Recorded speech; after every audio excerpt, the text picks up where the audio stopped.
కృష్ణా జిల్లాలో ఒక యువకుడు మద్యం మత్తులో జాతీయ రహదారిపై బీభత్సం సృష్టించాడు. విజయవాడ మచిలీపట్నం జాతీయ రహదారిలోని గోశాల సెంటర్ వద్ద ఈ ఘటన జరిగింది. సదరు యువకుడు వాహనాలకు అడ్డుగా నిలబడి అటుగా వెళ్తున్న ప్రజలను భయభ్రాంతులకు గురిచేశాడు. ఇది అక్కడి వాహనదారులకు పెద్ద సమస్యగా మారింది. నడి రోడ్డుపైనే పడుకొని వాహనాల రాకపోకలకు తీవ్ర అంతరాయం కలిగించాడు.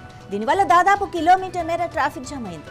వాహనదారులు ప్రయాణికులు తీవ్ర ఇబ్బందులు పడ్డారు. పోలీసులు ఘటనా స్థలానికి చేరుకొని యువకుడిని అదుపులోకి తీసుకున్నారు.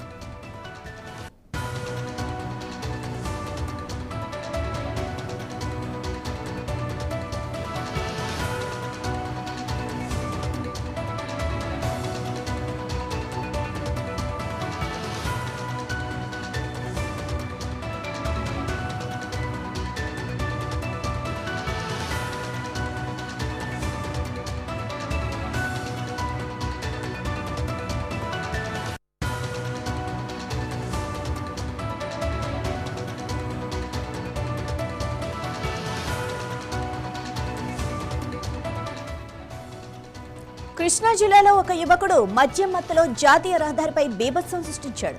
విజయవాడ మచిలీపట్నం జాతీయ రహదారిలోని గోశాల సెంటర్ వద్ద ఈ ఘటన జరిగింది.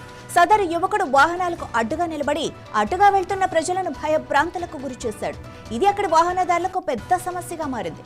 నడి రోడ్డుపైనే పడుకొని వాహనాల రాకపోకలకు తీవ్ర అంతరాయం కలిగించాడు. దీనివల్ల దాదాపు కిలోమీటర్ మేర ట్రాఫిక్ జామ్ అయింది. వాహనదారులు ప్రయాణికులు తీవ్ర ఇబ్బందులు పడ్డారు. పోలీసులు ఘటనా స్థలానికి చేరుకొని యువకుని అదుపులోకి తీసుకున్నారు.